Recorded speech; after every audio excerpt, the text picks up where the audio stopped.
Okay, there's a few things we're going to need to carve soft stone such as soapstone or alabaster. First of all, we're going to need some stone.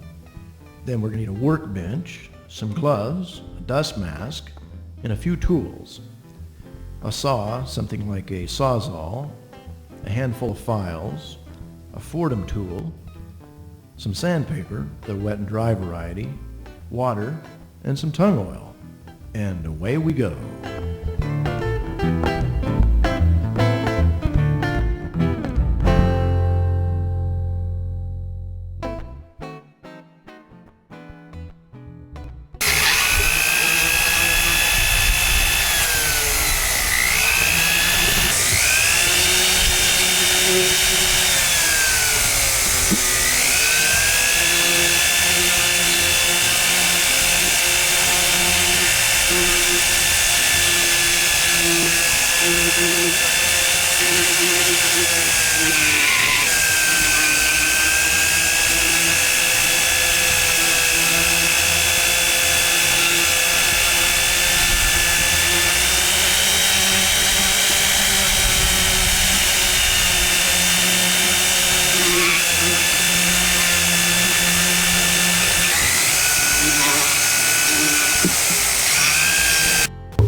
Here we're using an assortment of different shaped files. They're basically the same as what you'd use for wood.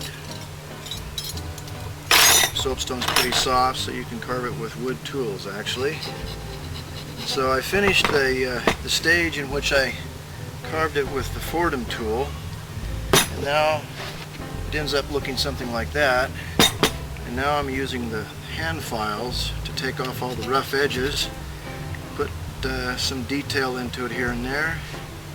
After that we'll go to sandpaper.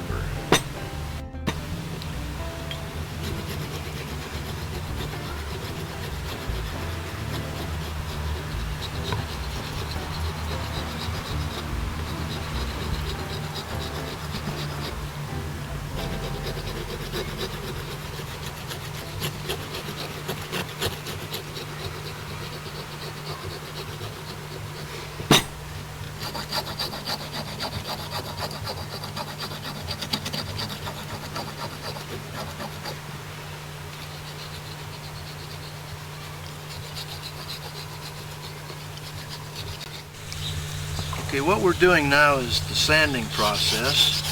I'm starting with a 80 grit sandpaper, sanding out the file marks, and you'll start to see the color of the stone.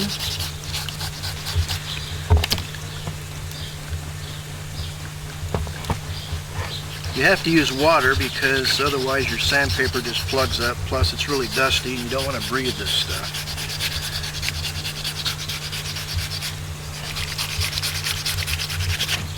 You can use the various shapes of wood to get into the detailed spots, like that.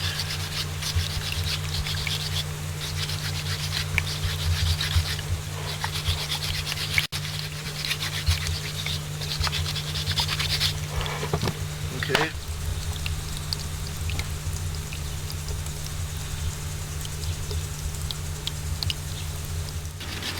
And we can also work a little bit on the detail. We have some claws here we're trying to make come alive. Got to be a little bit careful that you don't actually sand the detail away.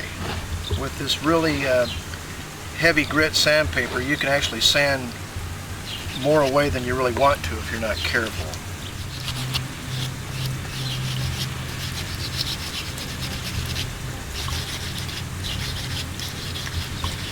Definitely want to use water though, because the sandpaper plugs up really quick if you don't. And plus it's really dusty. You don't want to breathe this stuff at all.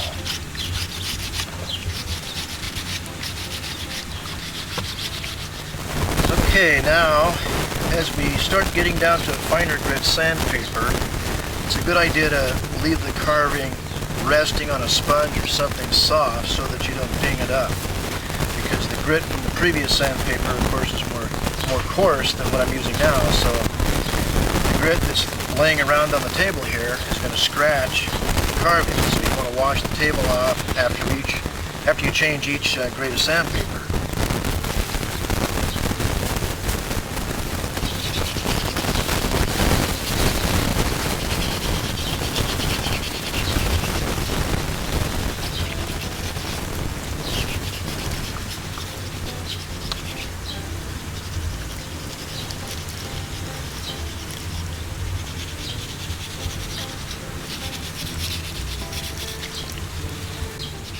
The idea is to sand out all the scratches from the previous grade of sandpaper.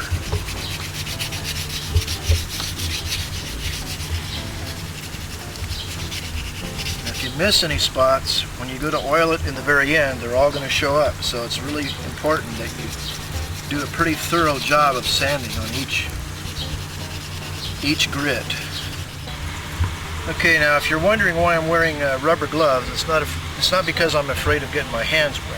It's because using this sandpaper, it not only sands away the stone, it'll sand away your fingers. So if you don't wear rubber gloves, eventually you're going to have some pretty raw fingers.